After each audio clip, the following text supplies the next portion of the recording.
ثلاثین لیلۃ 30 راتوں کا، وَأَتْمَمْنَاهَا اور ہم نے اس کو پورا کیا بِعَشْرٍ 10 کے ساتھ، فَتَمَّ پس مکمل ہوا میقات وعدہ ربہ اس کے رب کا 40 لیلۃ 40 راتوں کا۔ وقال موسیٰ اور فرمایا موسیٰ نے لِأَخِیہ اپنے بھائی ہارون سے، اخلفنی میرا خلیفہ ہے، فی قومی میری قوم میں، واصلح اور اصلاح کرتے رہنا، ولا تتبع اور مت چلنا، سبیل المفسدین راستہ فسادیوں کے۔ ولما اور جب جاء موسیٰ آیا موسیٰ لمیقاتنا ہمارے وعدے کے مطابق، وکلمہ اور اس نے کلام کیا ربہ اس کے رب سے، قال فرمایا ربی اے میرے رب، ارنی مجھے دکھلا، انظر میں دیکھنا چاہتا ہوں یا دیکھوں الیک تیری طرف، قال فرمایا لن ترانی ہرگز تو مجھے نہیں دیکھ سکتا، ولیکن اور لیکن انظر دیکھ الی الجبل پہاڑ کی طرف، فإن بس اگر استقر وہ ٹھہرا رہا مکانہ اپنی جگہ پر، فسوف ترانی پس ان قریب تو مجھے دیکھ لے گا۔ فلما پس جب تجلی کی ربہ اس کے رب نے للجبل پہاڑ پر، جعلہ ہو گیا دکا ٹکڑے ٹکڑے، وخر اور گر پڑا موسیٰ صعقا بے ہوش ہو کر، فلما پس جب افاق ہوا، قال فرمایا سبحانک تو پاک ہے، تبت الیک میں توبہ کرتا ہوں تیری طرف، وانا اور میں اول المؤمنین پہلے ایمان والا ہوں۔ آیات کا ماقبل آیات کے ساتھ ربط یہ ہے کہ بنی اسرائیل کو اللہ نے فرعونی لشکر سے نجات عطا فرمائی، پھر بنی اسرائیلیوں نے کچھ حضرت موسیٰ علیہ السلام سے فرمائشیں کی، کچھ ڈیمانڈ کی، تو حضرت موسیٰ نے ان کو سمجھایا اور ان سے یہ فرمایا کہ ذرا ماضی کے دریچوں میں جہاں کے دیکھو کہ تمہاری حالت کیا تھی اور اللہ نے کس طرح تمہیں اٹھایا ہے، کس طرح ظلم سے، ستم سے اور فرعونی لشکر سے اللہ نے تمہیں نجات عطا فرمائی۔ تم غلامی کی زندگی گزار رہے تھے، تمہاری کوئی حیثیت نہیں تھی، تمہاری آنکھوں کے سامنے تمہاری اولادوں کو قتل کیا جاتا، تمہاری عورتوں کو نوکر غلام اور کنیز اور باندیاں بنایا جاتا تھا، اللہ نے تمہیں سرخروئی عطا فرمائی، اب پھر تم اس بات کے متمنی ہو کہ تم کسی اور الہ کو تلاش کرتے ہو، تو یہ ساری جہالت کی باتیں ہیں، ان کو چھوڑو۔ بنی اسرائیل مطمئن ہو گئے، حضرت موسیٰ علیہ السلام کی اس بات پر وقتی طور پہ عمل شروع ہو گیا۔ کچھ عرصہ گزرا تو حضرت موسیٰ سے کہنے لگے کہ اب ہم مطمئن ہو چکے ہیں، لہذا اب ہمارے لیے کوئی شریعت، کوئی نیا ضابطہ، کوئی نیا دستور اللہ کی طرف سے ملے تاکہ اب ہم یکسو ہو کر، مطمئن ہو کر اللہ کے احکامات پر عمل کریں۔ تو حضرت موسیٰ نے فرمایا ٹھیک ہے۔ تو اللہ نے حضرت موسیٰ علیہ السلام سے ایک وعدہ فرمایا، کوہ طور پہ آؤ اور یہاں پر آ کے میری عبادت کرو، پھر میں تمہیں ایک مکمل ضابطۂ حیات، مکمل کتاب، مکمل شریعت عطا کروں گا۔ اس سے پہلے نبی تو تھے لیکن ابھی تک حضرت موسیٰ کو مکمل طور پہ کتاب نہیں ملی تھی، جس طرح جناب نبی کریم صلی اللہ علیہ وسلم پر پہلے دن ہی سے وحی کا نزول ہوا، آپ نبی بن گئے اور پھر قرآن کریم کا نزول سارے دن بھی ہوتا رہا۔ پہلی شریعتوں میں ایسا نہیں تھا، یکدم کتاب ملتی تھی، اور اس کا ضابطہ اور دستور یہ تھا کہ اللہ ان سے فرماتے کہ اپنی عبادت خانے میں بیٹھ جاؤ، اپنے محبت خانے میں بیٹھ جاؤ، اتنے دن روزے رکھو، اتنے دن کا چلہ کاٹو، اتنے دن عبادت کرو تو نئی کتاب ملے گی۔ حضرت موسیٰ علیہ السلام کو بھی اللہ نے فرمایا کہ آپ کو کتاب ملے گی، تو اس کا ذکر اللہ نے یوں فرمایا وَوَعَدْنَا مُوسَىٰ، اور ہم نے وعدہ کیا موسیٰ سے، اللہ نے وعدہ کیا موسیٰ علیہ السلام سے کہ آپ کو کتاب ملے گی، شریعت ملے گی، لیکن اس کے لیے آپ کو آنا پڑے گا۔ کہاں آنا پڑے گا؟ آپ کو ایک وادی میں آنا پڑے گا۔ اس متعین وادی کا ذکر بھی اللہ نے فرما دیا۔ حضرت موسیٰ علیہ السلام چلے گئے۔ تفصیلی واقعات جو ہے یہ سورۃ طٰہٰ کے شروع میں آ رہا ہے، انی انا ربک فاخلع علیک انک بالوادی المقدس طویٰ۔ تو یہاں پہ اللہ نے فرمایا کہ اللہ نے ان سے وعدہ کیا تھا 30 لیلہ، ایک مہینے کا 30 راتیں۔ حضرت موسیٰ علیہ السلام جب وہاں پہ گئے تو وعدے کے مطابق اللہ نے انہیں 2 رات عطا فرما دی۔ اللہ کی عبادت میں مگر ہو گئے، خوب اللہ کی عبادت کی، روزے رکھے، اللہ کی عبادت کی۔ اب اللہ نے مزید ان کو 10 دن اور عطا کر دیے، 40 دن۔ اب یہ اللہ کی حکمت ہے کہ اللہ نے پہلے 30 پھر 10 راتیں اور بڑھا دی۔ اللہ تو علیم بذات الصدور ہے، اللہ چاہتا تو پہلے سے 40 راتیں کر دے۔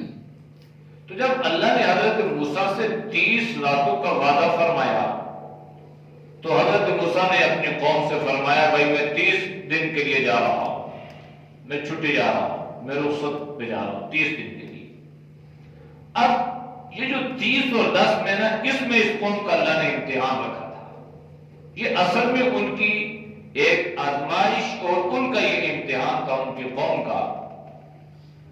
تو حضرت موسیٰ آئے 30 لیلۃ، 30 راتیں، وَأَتْمَمْنَهَا بِعَشْرٍ، پھر اللہ نے 10 کو اور بڑھا دیا، فَتَمَّ مِيقَاتُ رَبِّهِ 40 لیلۃ، بس اللہ نے ان سے وعدہ فرمایا 40 راتوں کا۔ تو پہلے تو اللہ نے 10 ہی راتیں، یہ تو جانے کے بعد 10 راتیں ان کی بڑھ گئی۔ جب 30 راتوں کا وعدہ ہوا نا،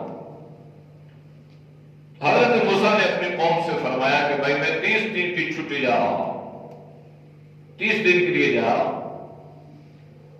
تو حضرت ہارون جو نبی تھے، حضرت موسیٰ علیہ السلام کے بھائی تھے، تو حضرت موسیٰ نے ان کو اپنا جانشین مقرر کیا۔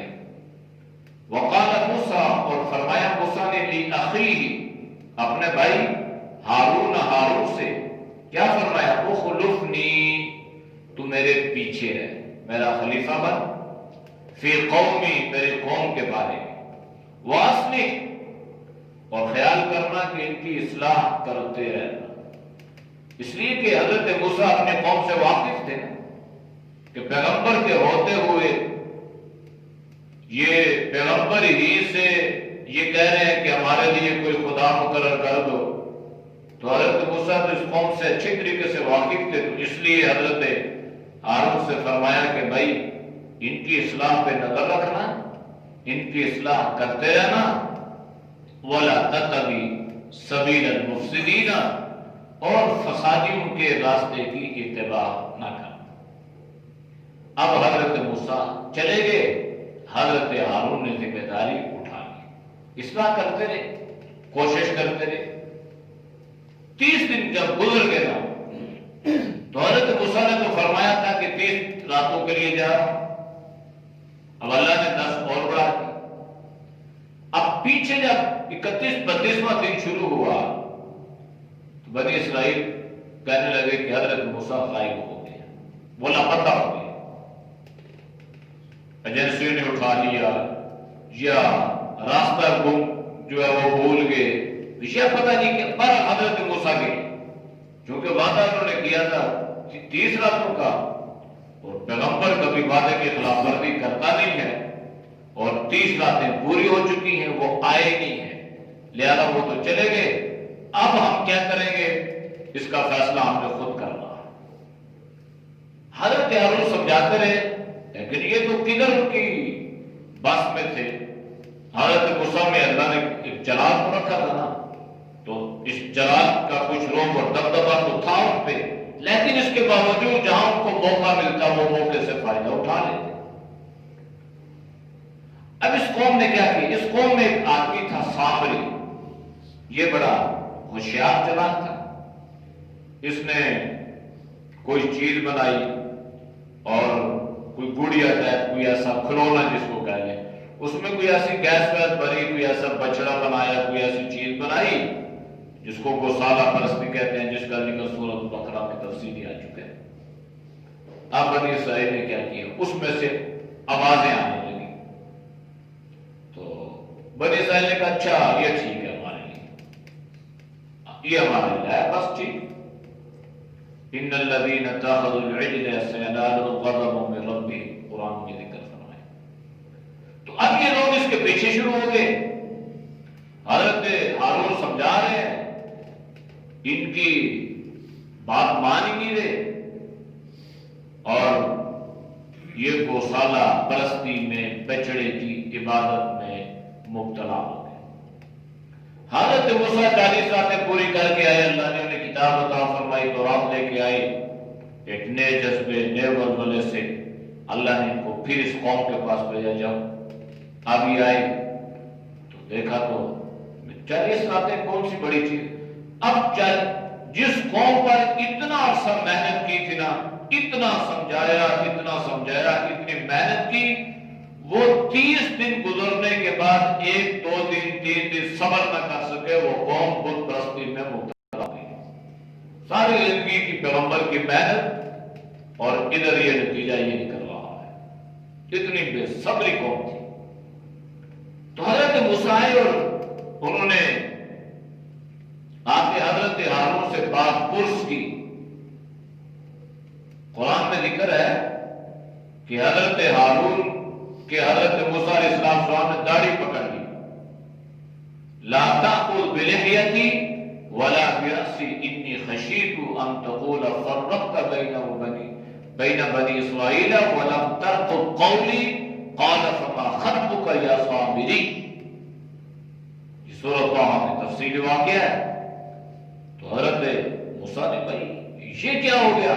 تمہیں میں اپنا جانشین مقرر کر کے گیا تھا، ذمہ داری لکھا کے گیا تھا، تم سے کہا تھا اصلاح کرتے رہنا۔ تو پیغمبر نے فرمایا حضرت ہارون نے، بھائی میں تو کرتا رہا ہوں، میں نے تو دن رات ان پہ لگا دی، لیکن آپ اپنی قوم سے واقف نہیں ہیں، میری کافی انہوں نے بات مانی۔ اور باقی رہ گیا یہ کہ میں تو ان کی اس گوسالہ پرستی میں مبتلا نہیں ہوا نا، میں تو ان کو بچانے کی کوشش کرتا رہا، ان کو اس سے منع کرتا رہا، لیکن یہ کب کسی کی سننے والی تھی۔ چنانچہ یہ جو 10 راتیں اللہ نے بڑھائی نا، یہ اصل میں ان کی ایک امتحان اور آزمائش تھی، ورنہ اللہ پہلے دن اسے کہہ دیتا 40 دن کے لیے آ جاؤ۔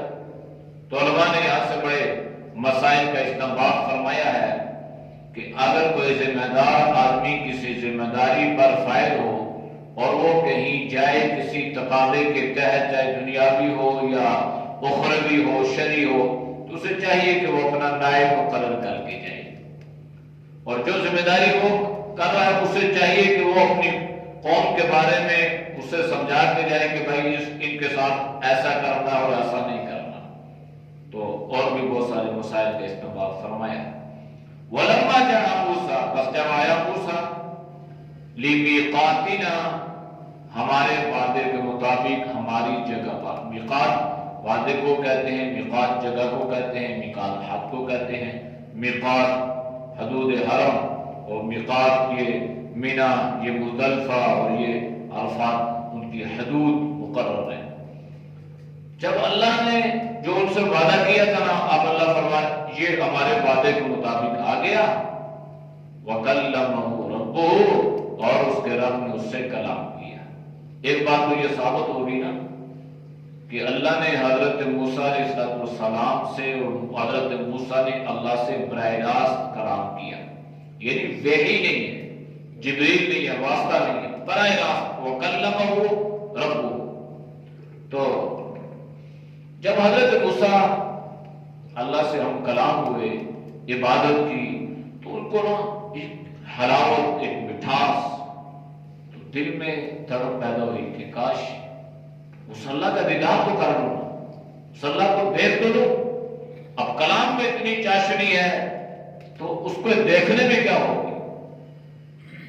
تو اس بات کو سامنے رکھا تو حضرت موسیٰ نے اللہ سے درخواست کی، قال ربی ارنی انظر الیک، کہنے لگے اللہ میں تجھے دیکھنا چاہتا ہوں، تو مجھے اپنا آپ دکھلا دے تاکہ میں تجھے دیکھ سکوں، تجھے دیکھنا چاہتا ہوں، تیرا دیدار کرنا چاہتا ہوں۔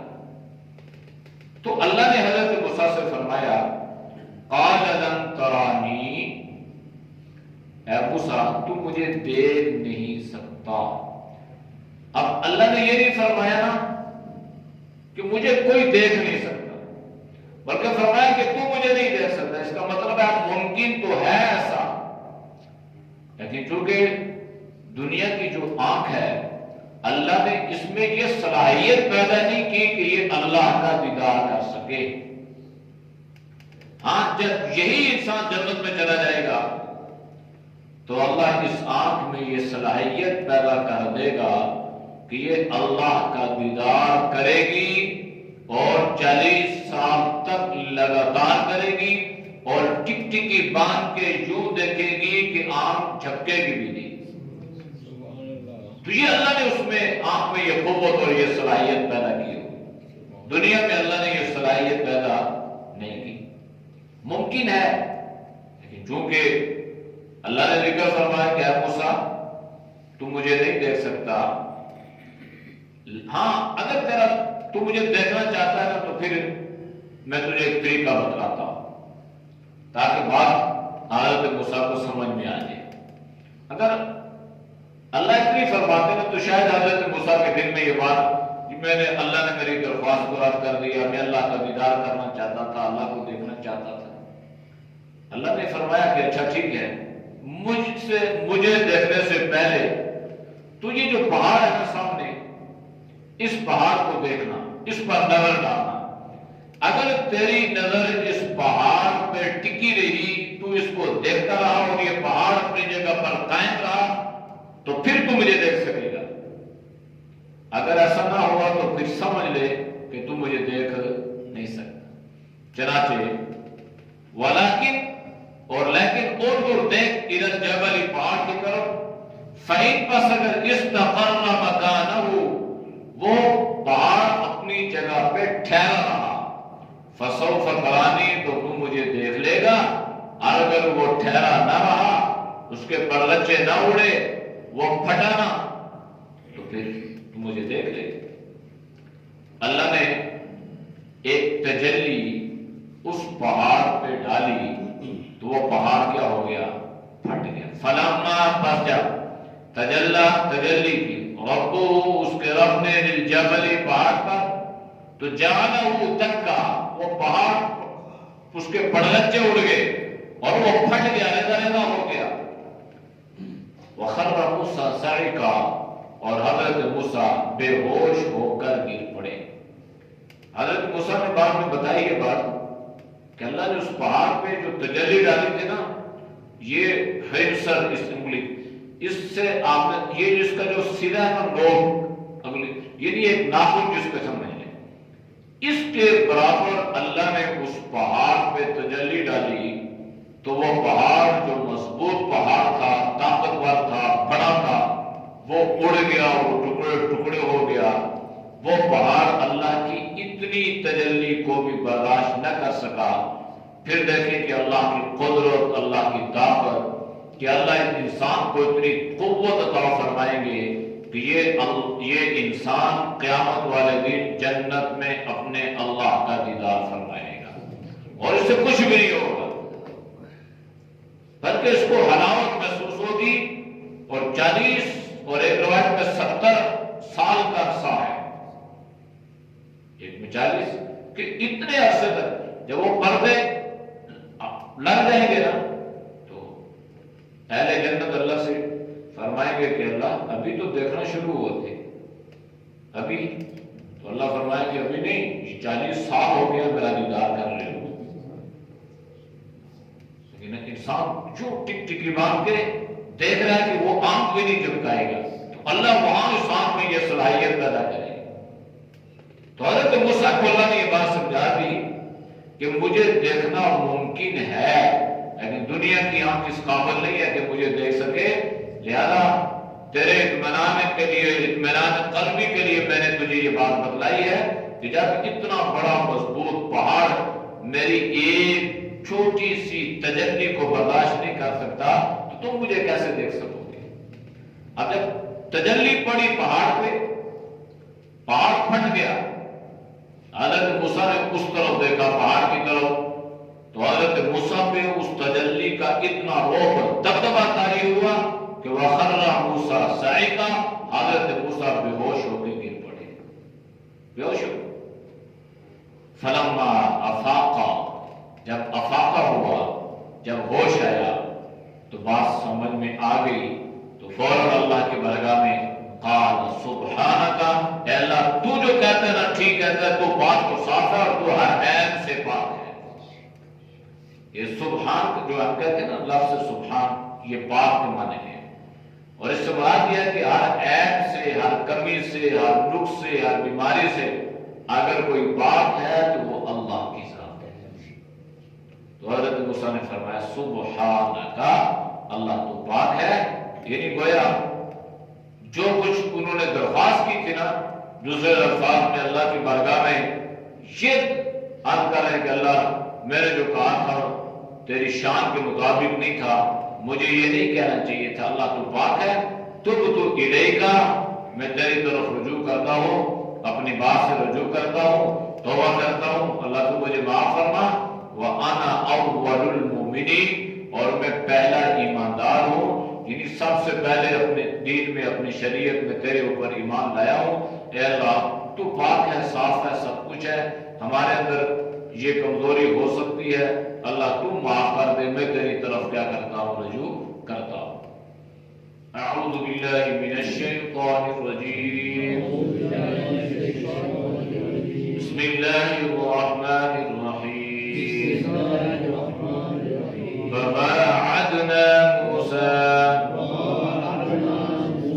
30 ليلة وأتممناها ب10 فتم ميقات ربه 40 ليلة وقال موسى لأخيه هارون اخلفني في قومي وأصلح ولا تتبع سبيل المفسدين۔ ولما جاء موسى لميقاتنا وكلمه ربه قال رب أرني أنظر إليك قال لن تراني ولكن انظر إلى الجبل فإن استقر مكانه فسوف تراني فلما تجلى ربه للجبل جعله دكا وخر موسى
سب کو علم و عمل والی زندگی نصیب فرما، تقوی طہارت والی زندگی نصیب فرما۔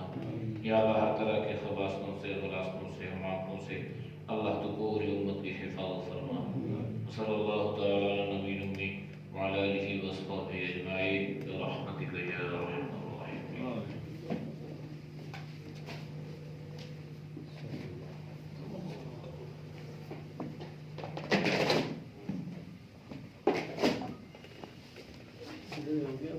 ہاں انشاءاللہ 4 دیکھ لیں